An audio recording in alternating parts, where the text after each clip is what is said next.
इंद्रपाल जी व राजेंद्रपाल जी, भगवान जी की अपार अनुकंपा से आज हम इस सत्संग सत्र के द्वितीय दिवस में प्रवेश करने जा रहे हैं। तो आइए बड़े भाव और श्रद्धा के साथ हम भगवत कथा का रसास्वादन करें। भगवान जी ने गीता में कहा है अर्जुन को कि अर्जुन, तुम क्यों किसी के बारे में सोच रहे हो कि ये मेरे अपने पराए, तुम्हें मैं जो कह रहा हूं तुम बस वो करो। कर्मण्येवाधिकारस्ते मा फलेषु कदाचन मा कर्मफल हेतुर्मा संगोत्स कर्मणि। तुम्हारा अधिकार केवल अर्जुन कर्म करने में है, तुम कर्म करो बस।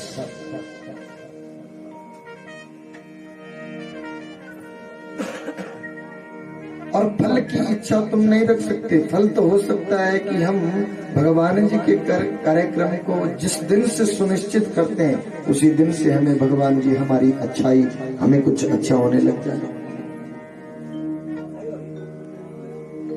और ये भी जरूरी नहीं है कि भाई साल भर के बाद हमें कोई भगवान उसका अच्छाई दे, लेकिन ऐसा बिल्कुल नहीं कहा जाता। किसी शास्त्र में ये नहीं लिखा गया कि भाई तुम ये कर्म करोगे तो इस कर्म करने के बाद तुम्हें बस जिस दिन पूर्णाहुति होगी उसी दिन ये सारा फल मिल जाएगा। ये तो भगवान जी के हाथ में है, ये हमारे हाथ में नहीं है, ये भगवान जी के हाथ में है। ये हो सकता है कि जिस दिन से हम भगवान जी की कृपा पा लेंगे, कृपा पात्र बन जाएंगे, जिस दिन से हमारे हृदय में भगवान जी के लिए ऐसी अनुकंपा आएगी कि हम भगवान जी के लिए क्या किए भैया, हमारा जीवन निकलने जा रहा है। धीरे धीरे हमारी श्वासें घटी जा रही है बस। और उन श्वासों को घटने से हमने कितना समय परमात्मा को दिया, बस ये मायने करता है। ये मायने नहीं करता कि भाई हमने घर में बहुत बड़ी मूर्त ला करके रखी है तो मूर्त को क्या करना। जब हम परमात्मा का ध्यान नहीं करेंगे, पूजा नहीं करेंगे, बंधन नहीं करेंगे, उनका दर्शन नहीं करेंगे, उनको भोग नहीं लगाएंगे, उनकी साफ सफाई नहीं करेंगे, जैसे हम अपने शरीर की देखभाल करते हैं परमात्मा के शरीर की भी वैसे ही देखभाल की जाती है। भाव से कहो राधे राधे।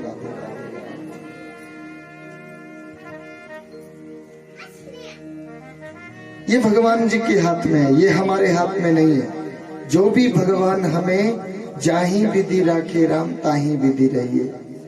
जो उसी की रजा में रजा मंद है उसे हर घड़ी आनंद ही आनंद है। भगवान की रजा में जिसकी रजाबंदी हो गई, हमें परमात्मा वो नहीं देते जो हमें अच्छा लगता है, ध्यान देना। भगवान हमें वो नहीं देते जो हमें अच्छा लगता है, लेकिन परमात्मा हमें वो देते हैं जो हमारे लिए अच्छा होता है। हमारे लिए जो अच्छा होता है वही भगवान हमें देते हैं। हमारा काम कथा करना है और हम परमात्मा माता रानी के दरबार में जाएं और वहां जाकर के ये प्रार्थना करने लग जाएं कि माता मुझे राष्ट्रपति बना दे, तो मैं बनने वाला हूँ राष्ट्रपति। जब मेरी लाइन ही नहीं है, मेरी वहां तक पहुंच ही नहीं है, तो मैं भगवान के पास जाकर के ऐसी कामना भी नहीं कर सकता। ये कामना नहीं हो सकती। भगवान कहते हैं कि आप अपने संदर्भ में जैसे जो आपका कार्यक्रम है, जिस काम में आप निपुण हैं, जिस काम को आप कर रहे हैं, एके साधे सब सदे सब जाए। भगवान की पूजा आप किसी एक देवता की पूजा कर लो और सबकी पूजा उन्हीं देवता में हो जाएगी। ये नहीं कि माता की पूजा अलग से करना पड़ेगी, भगवान की पूजा अलग से करना पड़ेगी, बाबा की पूजा अलग से करना पड़ेगी, फलाने देव की पूजा अलग से करना पड़ेगी। ये तो सभी देवी देवता, आपने हमने अगर परमात्मा की पूजा कर ली तो सभी देवी देवता इनके चरणों में निवास करते हैं। ध्यान देना, क्योंकि ये तो जितने भी देवी देवता लोग हैं वो केवल और केवल भगवान जी की आज्ञा का वहन करते हैं। जन्मादस्य यतो अन्वयात् इतरत च अर्थेषु अवज्ञ सराट तेने ब्रह्मा हृदये अधिका वै मुह्यन्ति यत् सूर्य। अखिल ब्रह्मांड नायक भगवान नारायण हमारे प्रभु की आज्ञा का पालन सभी देवी देवता लोग करते हैं। महाराज सूत जी 88,000 ऋषि मुनियों के बीच में विराजमान है। कहा? नैमिषारण्य क्षेत्र में, और वक्ता के रूप में महाराज सूत जी विराजमान है। नैमिषे अनिक्षेत्रे ऋषय सौनकादय सत्रम सरगाय लोकाय सहस्त्रसम आसत। 88,000 ऋषि मुनियों में से जो आगे आगे ऋषि मुनि थे, विद्वंग थे जो, उनमें से किसी ने भगवान जी से 6 प्रश्न किए। बोला, प्रभु हम आपसे कुछ प्रश्न करना चाहते हैं, हमारे प्रश्नों के उत्तर दोगे तुम? बोला, हाँ आप करो। और भगवान जी से प्रश्न किए कि मनुष्य मात्र को श्रेय की प्राप्ति कैसे हो सकती है? भगवान,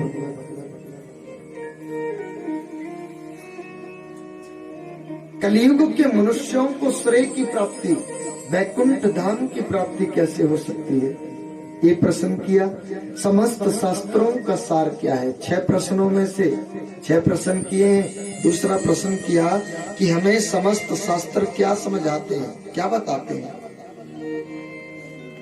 तीसरे में प्रश्न किया कि भगवान श्री कृष्ण अवतरित होकर के क्यों आते हैं? ये बार बार नया शरीर क्यों धारण करते हैं भगवान, ये बताओ। अगले प्रश्न में क्या कहे कि भगवान श्री कृष्ण की लीलाओं का वर्णन करो। हे प्रभु, हमारा आगामी प्रश्न है, भगवान श्री कृष्ण जब इस धरा को, इस पृथ्वी को छोड़ करके जाने लगे,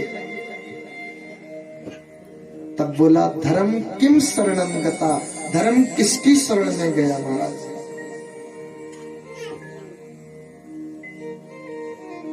आज के समय में धर्म बचा है या नहीं बचा है, ये प्रश्न किया।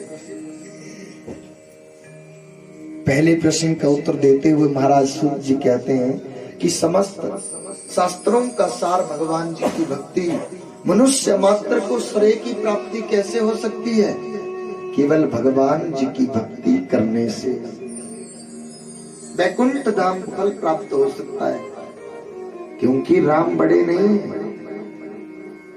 शास्त्रों में राम की महिमा नहीं, राम जी के नाम की महिमा कही गई है। ध्यान देना, भगवान जी के नाम की महिमा कही गई है। राम कही सिया राम कही, राम कही सिया राम। अरे चलते उठते बैठते सोते जागते हमेशा भगवान जी का नाम रटते ही रहना चाहिए। हे प्रभु, आप हमें बताएं कि बोला भगवान का अवतार लीला क्यों? भगवान श्री कृष्ण अवतरित होकर के यदा यदा ही धर्मस्य ग्लानिर्भवति भारत, भगवान जी के अवतार क्यों होते हैं? और भगवान जी की प्रतिज्ञा है कि जब जब धर्म की हानि और अधर्म का बोलबाला होता है, सज्जन पुरुषों की सहायता और दुर्जनों का विनाश करने के लिए मैं नया शरीर धारण करके आता हूँ। भाव से कहो जय श्री कृष्ण, बोल दो जय श्री कृष्ण। तभी मैं नया शरीर धारण करके आता हूँ। भगवान जी की प्रतिज्ञा है ये। हे प्रभु, हमने प्रश्न किया था कि भगवान श्री कृष्ण और बलराम जी की कथा हमें सुनाइए।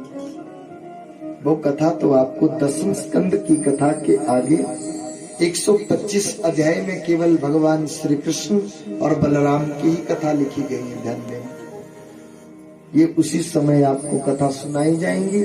और भगवान श्री कृष्ण जब इस धरा को अंतिम प्रश्न किया था कि जब बोला भगवान श्री कृष्ण इस धरा को त्याग करके छोड़ करके जाने लगे, धर्म किसकी शरण में, किसकी शरण में गया?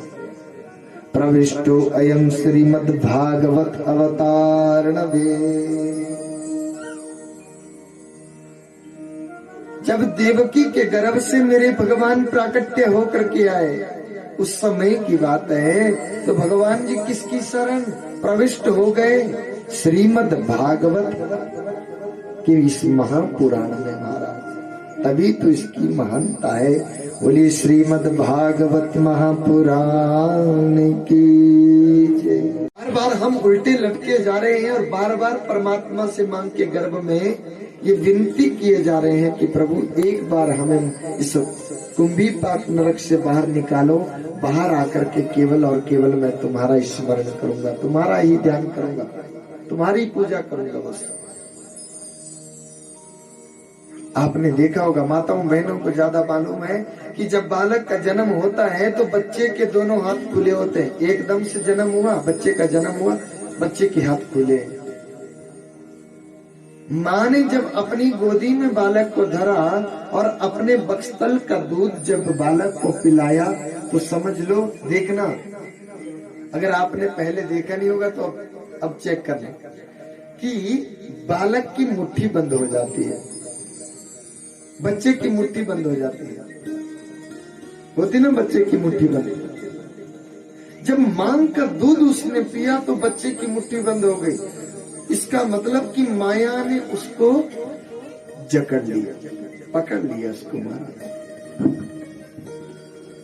उसको केवल और केवल मां के दूध से मतलब हो गया, केवल और केवल मां के दूध से मतलब हो गया।